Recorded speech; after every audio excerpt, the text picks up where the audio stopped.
Disclaimer, this podcast is not affiliated with, endorsed by, or connected to Alcoholics Anonymous, Al-Anon, or any other 12-step program. Content provided is based solely on personal experiences and information that has been shared with me. The purpose of this podcast is to share insights in the hope that they may be helpful to listeners. I am not in any way a professional in the fields of addiction or recovery, so the opinions expressed are solely my own. For professional advice, for support, information, or help about 12-step programs, please consult with a qualified professional, not me. Attend official program meetings, which are on their official websites. Thanks.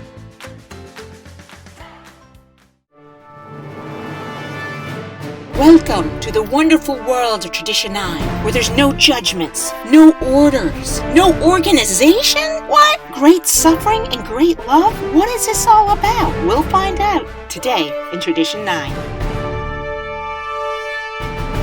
Hey y'all, so that beginning didn't turn out the way that I had hoped. I did it in the closet. A friend had suggested that it might be better because it will create like a sound room sort of experience. For some reason, my closet doesn't. It made it still sound like I'm wearing, what I'm picturing is like one of those really old school diving outfits. It's like this round bubble thing around my head. That's what I feel I sound like in that intro. And thank you all for listening thus far. Thank you for being with me on this journey through the traditions. And I know it's not been quite as forward and direct, but we get there, or I get there. Actually, you're already there. I'm like, I sense that you're already there because you're listening. I mean, like I'm getting there, but it'll be good today because I'm caffeinated, medicated, and ready to go. Ironically, ADHD brains, having 1 cup of caffeine, it calms them down. So let's see if I'm a bit more calm and focused today. We'll find out. And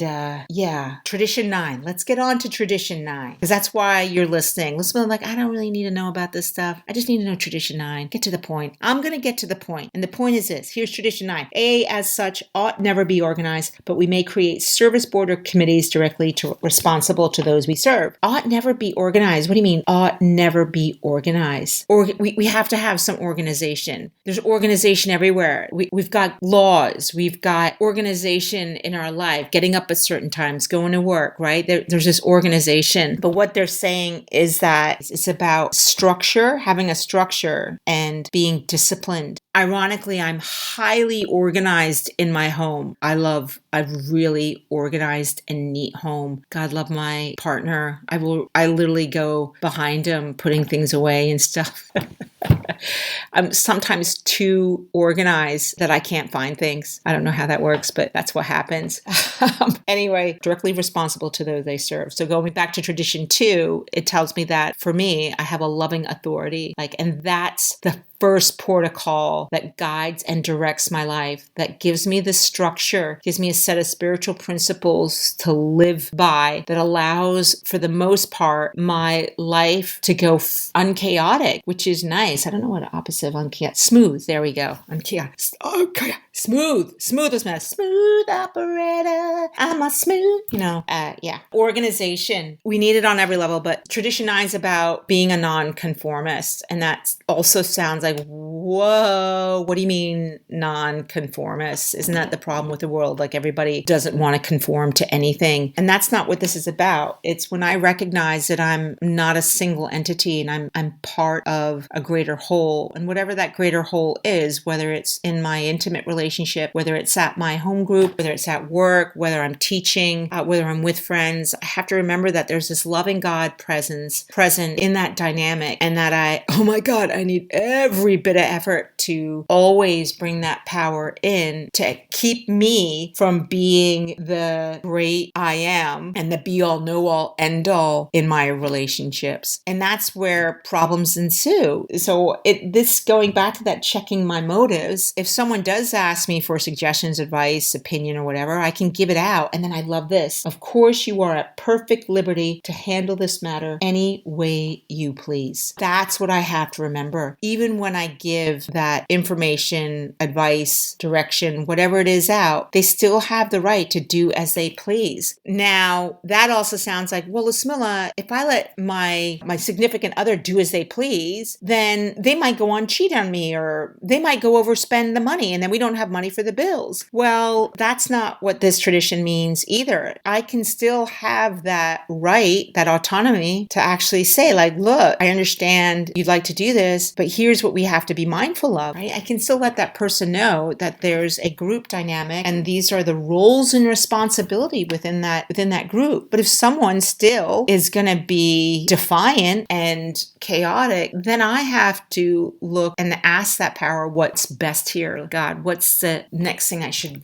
do? Well, I'm still learning to take should out of my dictionary there. My old sponsor used to say to me, Bismillah, stop shoulding all over yourself. Man, I can should all over myself a lot. I'm getting better with it. So tradition 9 helps us remember that everybody is doing to the best of their ability. For example, if a person is suffering with addiction issues, I can make suggestions to that person, but I can't change them. I can't make them stop. I can't make them want to do what I can clearly see is best for them. I have to check my motives. And if I really come from a place of love, if I come from a place of tolerance and understanding, I can lovingly say, this is what I'm feeling. Tradition 9 helps me keep it in the eyes and not say, look, this is what you're doing and you need to and you should, shoulding on someone else. I can offer that suggestion, but I can't enforce it, right? So, and I have to check my motives of why am I doing it? A lot of times I act out of fear. And I love this. It talks about conforming. We're non-conformists, and what I conform to is spiritual principles. And it says, because we love the kind of life such obedience brings. I obey spiritual principles to the best of my ability. And that is what helps me to be the best person I can in my relationships, regardless of what that person is doing. But I can still set my own boundaries within to those they serve, to that loving God that's like, Bismillah, I'm not telling you to be a wallflower, and I'm not telling you to stay small or to stay hidden here. I actually want you to step up and have a voice.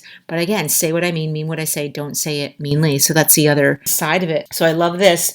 It says, great suffering and great love are A's disciplinarians. We need no others. And maybe some of you are saying, well, I'm not in AA, so that doesn't apply to me. I don't know about you, but even outside 12-step, I really do think that is what drives great love or great suffering. Pain is that motivator. And I look at it not as pain, but as a challenge, right? Like I get challenges in life, and those challenges actually help me to go to the next level. Great suffering, that's like self-harm to me, that's suffering. It's like I don't have to suffer. And I remember my sponsor used to talk about that. It's like when I have this idea of never be organized, because when I'm highly organized in my home, my head is disorganized. Honestly, if Marie Kondo went in there and tried to organize my head, she'd open the door of my mind and be like, holy moly, I am out of here. She'd be like, that is it. Nah, I can't do this. You're on your own. What happens is when I try to organize everybody in the way that I think it is best, or even in my own life, when I try to organize my life, organize my mind, organize my eating, organize whatever it is, it's a recipe for great suffering, because that is rigidity. And that is what tradition 9 is about. It's about softening up and having flexibility, that response ability, not this rigidity. And I get to soften in my relationships and then understand like we are all doing our best, and I can make suggestions, but I can't make people obey, because the only thing for me that I've learned in obeying is those spiritual principles, because they help my relationships and my life. So great love and great suffering. And I have to be careful on the great love side of things, because I can take great love to the point where it becomes obsessive, that idea of passionate. I'm mindful to not go to any real extreme on things. And I am an extremist. I always like to say, like, I don't get sad. I get depressive. I don't get angry. I get rageful and I want to tear your house down. I don't get happy. I get high elated. Yeah, I'm just being me here. So that great love is boundaried. It's still boundary. Like God is infinite love, but God also also has a structure, right? It's kind of like building a house. I need to have walls. I need to have a foundation. And then within those walls of that house, there's rooms. And in those rooms, I can kind of decorate and do it up the way I want. That's sort of that idea of why we're not organized, right? It's sort of like allowing that flexibility and freedom, that creativity to be in my relationships, that God gives me the structure and the foundation through these spiritual principles in my life. And then there's room, like literally rooms. There's like rooms for me to grow and to learn and evolve in my relationship within the structure of the role and responsibilities. That power guides me in those relationships, whether it be personal, intimate friendships or at work. Even with work, I may clearly see what this person needs, but a lot of time I won't say anything until I'm guided. Again, I go to this loving authority first, right? Directly responsible to those I serve. I serve that loving God. I obey these spiritual principles. So I recognize, I may clearly see that this is what this person needs, but I also sense that this is not the right time and it's not appropriate. It could be maybe down like 4 months down the road, that person asks me, Lismel, they hit a point where they're just like, Lismel, can you really help me with this? And I go, yeah, sure.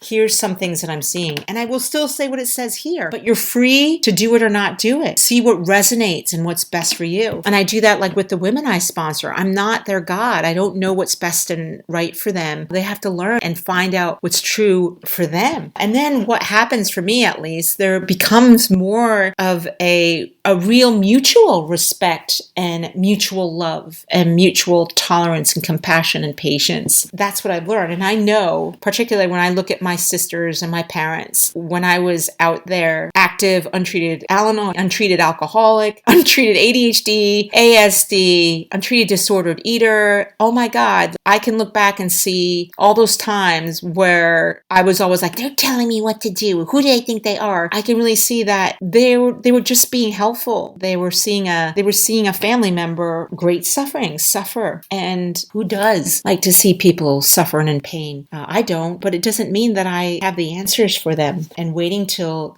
check that motives. Does it need to be said? Does it need to be said now? Does it need to be said by me? So this allows to bring a real spirit of cooperation and true, real relationships. I love it. It's about really listening deeply and realizing that there's all different perspectives and all different points of view. And it doesn't necessarily mean that when someone gives their unsolicited advice, opinion, or guidance, I can still listen with an open heart and recognize that they're trying to be helpful. And here I can take what I like, leave the rest. So that is tradition 9. And I realized I actually didn't go on many tangents and I was quite calm. At least I think I was. Anyway, well, this is a little bit of a tangent here. I am heading back to New Jersey. Oh, yeah. On Monday, and I will continue to record this, and hopefully it'll be every 4 days still. But it may be interesting. I will be staying with my 89-year-old Amazonian father. He's such a hoot. Thankfully, he finally compel, or demand anybody to do or say anything. For like 3 years, we tried to get this man to get goddamn hearing aids. Oh my God. He'd sit there and talk to him. And my dad would literally be like staring out at the wall. Yeah, Dad, what? Did you hear what I said? Yeah, Dad, I don't understand you. I never understand. I was like, oh my God, no, you couldn't hear me, Dad. And we finally gave up. Finally, when we let it go, he finally got a hearing aid. Life is good. This is simple pleasures, people. Simple pleasures, like 89-year-old fathers having a hearing aid. And can I tell you, he's like, oh my God, these hearing aids are so great. We're like, yeah, we were trying to tell you that, Dad, and we just finally let it go. But I love that. Again, that reminder that he had great suffering. He had to get to the point where he was ready to get his little hearing aids, and now he loves them. But anyway, I'm saying that because I will probably be in the guest room of my dad's house, and hopefully the television won't be on max volume in the background, and you'll be hearing like 1950s and 60s Western television shows play in the background, because he's obsessed with Western shows, which ironically, I wonder if that's an age thing, because my mother was the same way. She watched the Magnificent Seven almost every day before she passed. So if I start watching Westerns when I'm older, I'll be like, oh, Lismilla. That's all for this Wild West wacky woman, and we'll see you next time. that ends another round. Bing, bing, bing. Woohoo! TKO knockout! Spiritually knocked out with the traditions, with me, Busmila. As always, share. Sharing is caring. Subscribe, please. Por favor. Comment in Podbean and rate it so this can be freely given to more people. And we'll see you next time for another episode of Traditions. Kind of doesn't go with the background music of the Latin flair. Ugh, I don't understand how people do these outros things. So hard.